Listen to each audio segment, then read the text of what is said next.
9 enemy fighters circle below him like vultures scenting blood. His cockpit vibrates, his engine coughs. His last wingman has vanished into a smear of smoke miles behind. By every rule of aerial combat, by every page ever written in any pilot's manual, he should turn away, climb, and pray the sky lets him live another hour.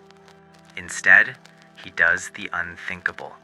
He flips his aircraft upside down, shoves the stick forward, and plummets straight toward the center of the enemy formation at a speed that should rip aluminum and bone apart. In 3 minutes, he will silence every doubter who mocked his caveman dive trick. In 3 minutes, he will carve 9 enemy fighters out of the sky. And in 3 minutes, the world of air combat will change forever. But the story does not begin in that dive. It begins years earlier, in a world on the brink of catastrophe. 1920s, the age of daring aviators. Aviation is still young, raw, experimental, dangerous. A pilot must understand not just the sky, but the machine beneath him. Wooden frames, canvas skins, unreliable engines. It is an era where flying requires nerve, intuition, and the willingness to bend rules simply to stay alive. This is the world that shapes Captain Elias Hawk Varden, a man whose techniques will later be dismissed as crude, reckless, and primitive, until they begin rewriting survival rates across multiple squadrons. He grows up on the edge of the Nevada desert, where the horizon stretches so far it seems to bend. As a teenager, he watches airmail pilots scream overhead in patched-up biplanes, battling storms in terrain with nothing but a compass and stubbornness. Something about the violence of speed calls to him. While other boys dream of cars or boxing, Hawk dreams of gravity, of falling faster than any sane man should. By 20, he joins the U.S. Army Air Corps. By 24, he is stationed in the Philippines, watching tensions rise across the Pacific. Japanese expansion is accelerating. Rumors of war drift through every officer's mess. Pilots practice formation flying, perfect turns, polished maneuvers, beautiful in theory, deadly in the real world. And Hawk sees a problem no one else wants to admit. The doctrine teaching pilots how to fight the next war? It is built from the last one. He studies the early dogfights of World War I. He reads every after-action report. A pattern emerges. Pilots die because they fight predictably, turning, climbing, looping in graceful arcs that make them easy targets for any enemy who refuses to follow the script. Hawk begins to think differently. What if the safest move is the fastest? What if speed, not elegance, is the real armor? His instructors shake their heads. His squadron mates laugh. One calls it caveman flying, all brute force, no finesse. But Hawk doesn't argue. He simply goes up again, and again, and again. One day, he performs a dive so steep, the ground crew refuses to believe the airframe held together. His commander writes him up for unnecessary danger. But Hawk sees something the others don't. The moment he dives past an enemy's turning circle, they freeze. They don't know how to respond to a threat coming in too fast for instinct to process. He has found a crack in the logic of air combat, one few others can see. And soon, war will give him the chance to prove it. December 1941. The Pacific ignites. Pearl Harbor burns. American bases reel under sudden attack. Pilots across the Pacific scramble into cockpits that were peaceful one morning and war-torn by evening. Japanese Zeros swarm like hornets. Their pilots are disciplined, aggressive, and astonishingly well-trained. American aircraft, slow and outdated, begin dropping one by one. But Hawk does not fall. He dives straight through an enemy formation, forcing them to scatter and panic. Some say it was luck. Some say it was madness. Hawk knows better. He has just tested his theory in real combat for the first time, and it worked. But the world has not yet seen what that dive will become, a weapon terrifying enough to shred 9 enemy fighters in a single duel. Suspense builds. History waits. By early 1942, the Pacific becomes a crucible. Every dawn brings new raids, new patrols, new dogfights. Pilots age 10 years in 10 weeks. Aircraft are patched with aluminum from wrecked soda crates. Engines cough, radios fail, and yet every squadron is ordered back into the sky. And then the rumors start. Pilots whisper about an American who fights like no one else. An American who doesn't turn, doesn't climb, doesn't wait for backup. An American who drops out of the sun like a falling star and disappears before the enemy can even blink. At first, they mock it. They call it primitive. They call it suicidal. They call it the Caveman dive. But every time Captain Elias Hawk Varden returns from patrol, usually alone, his wings are perforated with bullet holes, and his ammunition counter reads 0. His ground crew, hardened men who have seen everything war can show them, shake their heads in disbelief. One says Hawk flies like he's on fire and trying to put himself out. Yet Hawk insists his method is neither madness nor magic.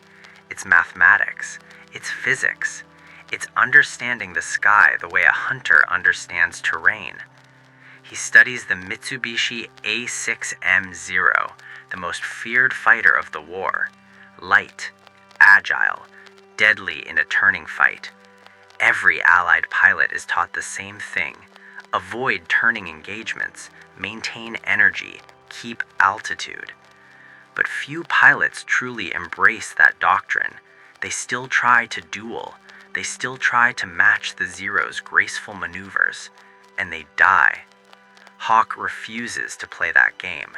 He climbs higher than anyone else. He scans patiently, never entering the swirling dance of horizontal combat. When he finds a target, he chooses a dive angle so steep it terrifies even him. Gravity becomes his engine. Velocity becomes his shield. At the bottom of the dive, during the split second where the world becomes a blur of sky, metal, and fire, Hawk fires a precise burst at point-blank range, too close to miss, too fast for the enemy to dodge. Then he rockets upward again, carried by the momentum of the dive, long before another fighter can latch on to his tail. Other pilots watch the maneuver in stunned silence. It looks brutal, unsophisticated, counterintuitive. But Hawk understands something they do not. Speed collapses decision time. A pilot diving at maximum velocity is not just attacking, he is removing all the enemy's options. A Zero can outturn a P-40, it can outclimb it can outroll it, but it cannot outthink gravity, and it cannot catch a target moving faster than its airframe can handle. One evening, Hawk sketches the physics of his attack on the squadron chalkboard: angles, energy retention, impact windows. Most pilots look confused. A few look inspired. His commander, exhausted and desperate for anything that reduces casualty rates, finally says the words Hawk has waited months to hear. Try teaching this. So Hawk begins training a handful of volunteers. He shows them how to position themselves above the fight, how to enter a dive without losing control, how to fire accurately during a 6-second window where their lives hang by a single mistake. The technique is terrifying, and half the pilots quit after the first day. But those who stay learn fast, and for the first time since the war began, the casualty numbers tilt in their favor. By midsummer, Japanese pilots start reporting a strange new threat: American fighters that attack from impossible angles, strike with shocking precision, and vanish before a counterattack can form. The Japanese intelligence units give these attackers a name: the Lightning Demons. And Hawk Varden, whose methods were once ridiculed, is now the man rewriting the unwritten laws of aerial warfare. But it is one mission, one sky duel, one impossible encounter that will cement his legend forever. A mission where he faces 9 fighters alone, outnumbered, outmaneuvered, and a single mistake away from death. And instead of retreating, he dives. Dawn breaks over the Solomon Islands, painting the Pacific in molten gold. Hawk Varden and his small patrol lift off from a makeshift jungle strip, engines roaring against the humid air. The mission is routine: sweep the coastline, report enemy movement, avoid unnecessary engagements. But war rarely respects routine. Just 20 minutes into the flight, Hawk's radio crackles. A warning, then static, then silence. Moments later, his wingmen vanish into clouds chased by distant specks, enemy fighters. More appear from the east, then the west. A trap, a perfectly timed ambush. Within seconds, Hawk is alone above the ocean, the last thread of American presence in a sky now thick with Japanese Zeros. 9 of them form below him in a circling pattern, a textbook kill box. They expect him to run. They expect him to climb. They expect fear. What they do not expect is the dive. Hawk pulls his aircraft into a vertical roll, positions his nose straight at the heart of the formation, and commits. For a moment, the world becomes weightless, then brutally heavy as gravity yanks the aircraft downward. The wind screams, the wings shudder, the altimeter spins like a broken compass. At 800 kilometers per hour, faster than any sane pilot dares to push, Hawk punches through the top of the formation. The first Zero disintegrates under a point-blank burst. The second panics, its pilot jerks into a climb and stalls instantly. The third dives to escape, but overshoots and crosses Hawk's gun sight for less than a heartbeat. That heartbeat is enough. The entire enemy formation erupts into chaos. Their perfect geometry shatters. Pilots shout over radios. They try to reorganize, but Hawk is already climbing on momentum alone, looping back into the sun where the glare blinds them. This is where his training matters. This is where physics becomes strategy. From above, Hawk chooses his next victim. A lone Zero angles upward to chase him. Fatal mistake. Hawk rolls left, cuts throttle for a split second, then snaps into a second dive. He drops behind the Zero like a falling blade. One burst. Flames. 6 fighters remain. But the enemy has recovered from the shock. The remaining Zeros ascend in pairs, climbing to cut off his escape. Hawk knows he cannot outrun them. His engine is overheating, fuel is low, bullets nearly gone. So he does the only thing he can. He dives again. The 4th Zero evaporates in a shower of metal. The 5th takes a glancing hit, spirals out, and explodes on the water. The 6th flees, a mistake that seals the fate of the 7th, who tries to follow and slips directly into Hawk's sights. Only 2 remain now, circling above, unsure whether they are hunting or being hunted. Hawk climbs, but barely, his engine rattling like loose bones in a drum. His aircraft is bleeding speed, altitude, and hope. The 2 Zeros dive for the kill. He cannot outrun them, he cannot outturn them, he cannot outclimb them, but he can still outthink them.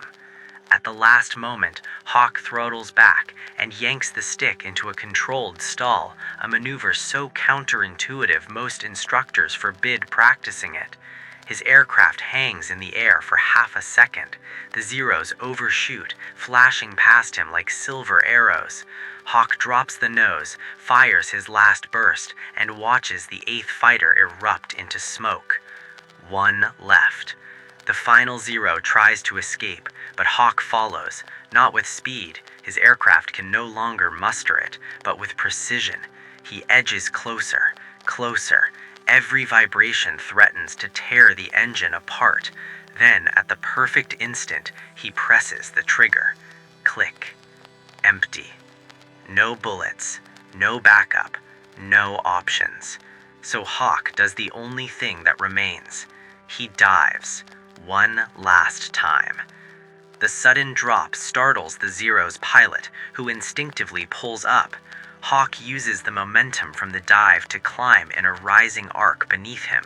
The Zero struggles, stalls, and tumbles sideways like a wounded bird. The ocean swallows it whole. 9 fighters down. 1 aircraft returns. When Hawk Varden's P-40 limps back to base, its landing gear barely holds. His squadron rushes to the runway, stunned. Ground crew count the bullet holes, over 200. Mechanics shake their heads, pilots whisper his name. The caveman technique they mocked, it becomes required training within months. And Hawk Varden, once ridiculed for flying like a madman, becomes a legend whose tactics influence generations of fighter doctrine. Speed is life, altitude is power, initiative is survival, and sometimes, to change the course of history, you dive straight into danger.